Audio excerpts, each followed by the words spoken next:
you very much for joining.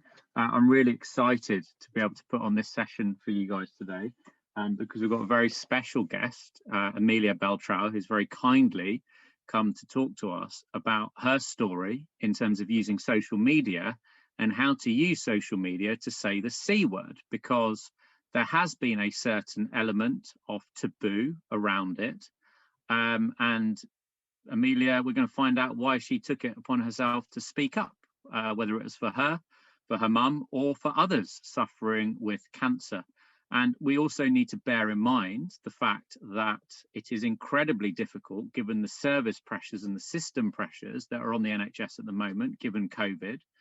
So it's really important that people are aware that this help and support from a cancer perspective is still there.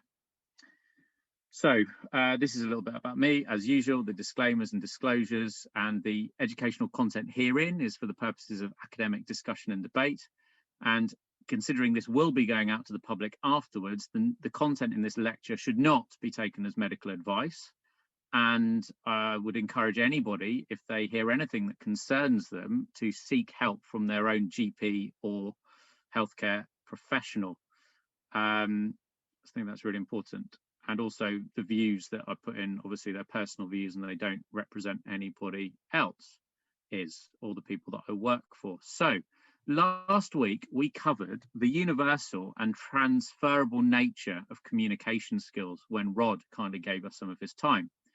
And I hope you guys will remember that there's quite a lot of subtle nuances around both verbal and non-verbal communication. And it is the non-verbal cues that you guys may well miss in virtual consultations, because it is hard to pick up in the real world, let alone in the virtual world that we've found ourselves forced into.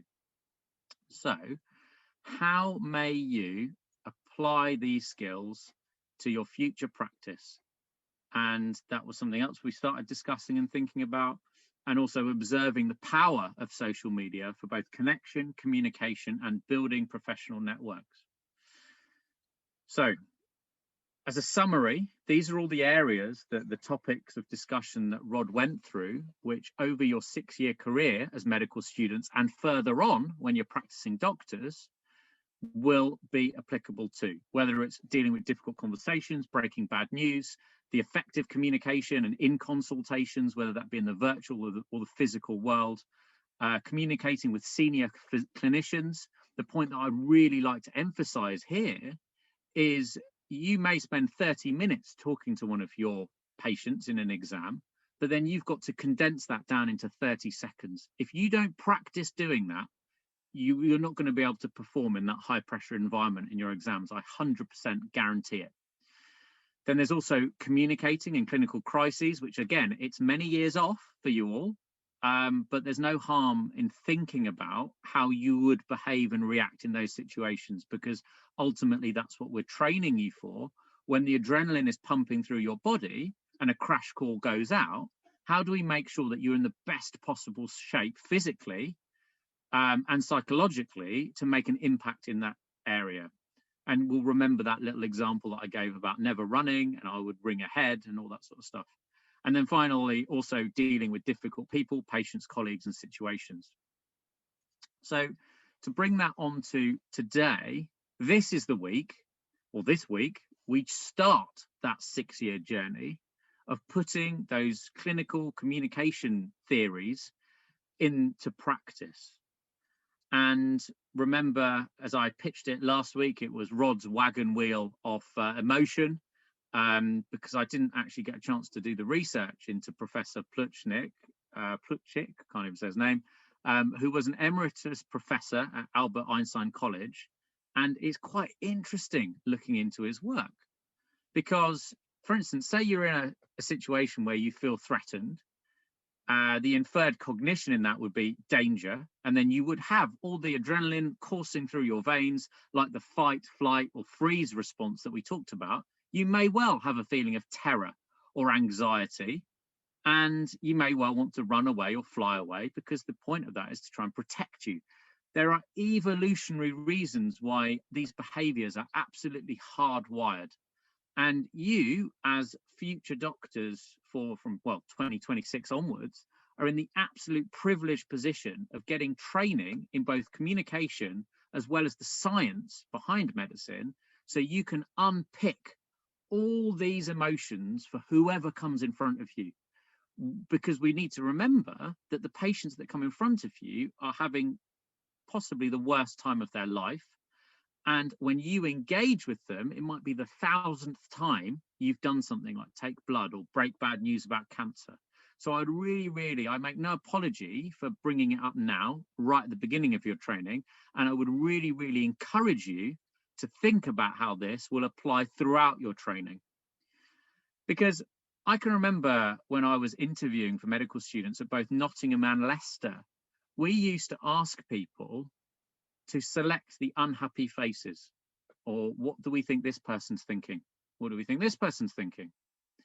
And this is why I'm asking you for this session, especially, to have your cameras on, because I don't want to put Amelia into a situation where she's sharing something very personal with you, as she would be in a consulting room. Normally in a consulting room, she would be with one physician. We've got many future physicians on the call, so it's useful for her to be able to see what's landing well, what's landing not well. Are people confused? Are people upset? Because it is obviously an emotive subject and we need to be aware of that. And obviously being on mute for when you're not answering a question is helpful, so you don't cut in. But if you, then we go ahead and that's great. But if you don't, look at what you lose. And I would love any of you to tell me how you think you are going to be able to perform to the highest levels in this way. Nobody can. Of course you can. You can't. So get used to your virtual consulting room, because it's going to stay post-COVID. There is no way we're going back to what it was. Virtual communication and virtual consultations will be a part of your exams in 6 years. I'm not speaking in a position of working with HIMSS. I'm speaking from a personal point where I future gaze and I look at how medicine is practiced now, and there will be uproar if it goes back to that old-fashioned way where you have a consultant up here, you have a patient over there, and the consultant basically says, yeah, I'm going to see you in 3 months on a Thursday at 3 p.m. Don't care whether you're well or unwell, that is when I'm going to see you. That paternalistic practice of medicine is gone, and you guys are the change makers. You are all on this right at the beginning, because I'm certainly not aware of any other training like this going on at any other medical school, so make the most of it. Because if you don't, as Professor Einstein would say, doing the same thing over and over again and expecting different results is insanity. So I mentioned that Macmillan is obviously a very important part of this whole conversation and topic of discussion, and that's why I'm proud to put their little logo there to say that we're supporting them. And I'd like you to watch this 2-minute video, which was put on, or 1-minute video, which is from Macmillan Cancer Support's Twitter page, talking about how vital it is that people are aware that these services are still open when it comes to dealing with cancer. We know it's an incredibly challenging time for people with cancer. But here are a few things you need to know. Healthcare professionals are doing everything they can to make surgeries and hospitals safe. It's really important that people with cancer who've been invited for tests or treatment attend their appointments. If you are confused about changes to your appointment times, please be sure to check. If you are worried about any lumps or bumps or any other symptoms, please contact your GP practice. Your GP wants to know if you're concerned about possible cancer symptoms, and you won't be putting more pressure on the NHS. Please also remember Macmillan Cancer Support will do whatever it takes to help you. The Macmillan support line is open 7 days a week. They have specially trained nurses, counsellors and financial support advisors on the line. They can provide comprehensive information and advice, as well as emotional support. Macmillan is open. The NHS is open. Please come forward and get the support you need. Macmillan can help you navigate your cancer diagnosis. Even if you're having some of your appointments virtually, we will do whatever it takes.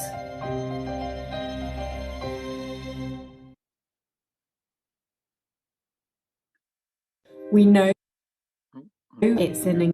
Okay, so obviously this is Jackie, Amelia's mum, who I've only met a couple of times, but the time we first met, I got the hardest question that I ever received on Sky, and I'm so glad that I prepared, because she turns around right at the end of the interview and she goes, "Oh, so Kish, how many people in Boston are going to be affected by this?"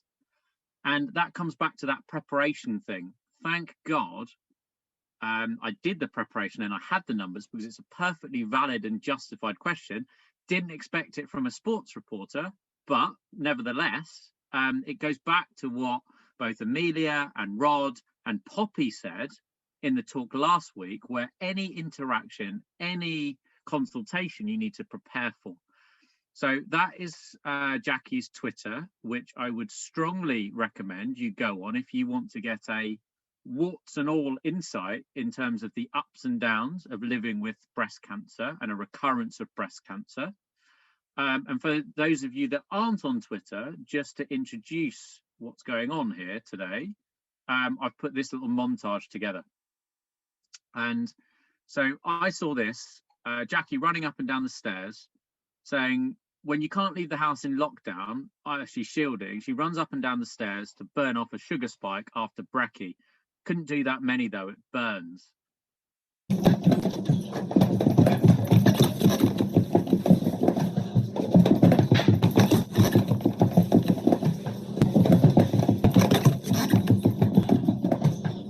In the spirit of the Australian Open tennis, g'day. I'm actually wearing a t-shirt with a new WTA logo on. It's very snazzy. I'll be presenting from here, from my house tomorrow morning, because I'm actually shielding. I'm having an operation on Tuesday to have some lymph nodes removed from my left arm, because they're not playing ball with my treatment. I don't know whether to be annoyed about that or be pleased that surgery is on offer. Anyway, it means that I'm here stuck in the house, but I will have lots of good tennis from Australia. Also a lovely interview with Kenny Logan about Scotland's chances in the Six Nations, and he was part of the team that won the Five Nations for Scotland back in 1999. We'll have lots of other stuff as well, including football, so please join me from 6:20 in the morning all the way through until 9:30. And don't forget, check all your lumps and bumps. If you find any, go straight to your GP. So here I am, operation clear out your lymph nodes on the left. That's why he's drawn an arrow. Oh God, I feel like I've been here before. It's because I have. I'm okay, I'm all set actually. I've got my my compression socks on. They are very lovely. I don't know if you can see those. Yeah. It's a look, it's the hospital look, and I am trying to rock it. I'm a little bit worried, but I'm in really good hands, and it's quite a short operation. I've only got to wait a couple of hours now, and I'll be getting going, and I'll speak to you when I wake up, but wish me luck. Time to go home. Rocking the drains, look. It could become a hospital fashion thing. It's not going to become a thing. When we go into the breakout rooms after Amelia's talk, I'd like you guys all to consider the patient journey that has been demonstrated here, and also think about how the opportunities that are open to you, in the sense that, yes, I know you're not seeing patients because of COVID, but there's so much in that we're going to talk about in the breakout rooms. So, in terms of introducing Amelia, Amelia, we first met when she phoned me up and she asked me if I would, she was producing an interview, I can't remember which one, but she's worked at Sky News for 4 years, where she's been both a runner and a guest producer, which is the role that we met in. She's also working as a newsreader at a local radio station, Radio Jackie, for over a year. And as we've touched on in the montage so far, in June of last year, her mum, Jackie, was diagnosed with breast cancer for the second time. When Jackie began her treatment, Amelia decided she wanted to share the realities of living with someone with cancer on Instagram with her friends. The post quickly received attention from people beyond her following, both those in the same position as Amelia and people who were beginning their cancer journey. Since then, Amelia has continued to share her experiences with her mum's cancer on various platforms, including the Daily Mail and the Lorraine Show, and now with us at Hull York Medical School. So I would also highly recommend you check out at Amelia Beltrao, both Instagram and Twitter, if you want a day-to-day update on things. Maybe not day-to-day, maybe weekly, but certainly you're going to get way more insight in terms of what people living with cancer are than you are from the textbooks that probably don't even mention it. And even if they do, they're out of date by the time they go to print. So make the most of the social resources that you have at your disposal. And with that in mind, on Thursday at 5, only because it goes 5, 4, 3, 2, 1, no other reason, I'm going to do a live on the Prepare for FY1 YouTube channel. And the reason that I'd suggest you guys coming to that is last night when I was thinking about ideas for this talk, I got some great insights from Franklin, who said he had an anterior resection and knee surgery. One was 21 years ago, and both of them felt he was hit by a car or words to that effect. It really took it out of him. Jen Sloan said that never underestimate the physical, psychological, and neurological recovery from people suffering with cancer. And Jeff Cross mentioned about how when he was diagnosed with cancer, there was no internet in the 90s, and he talked really interestingly about that. So from a historical perspective, I would highly, highly recommend it. So I'm going to stop sharing and hand over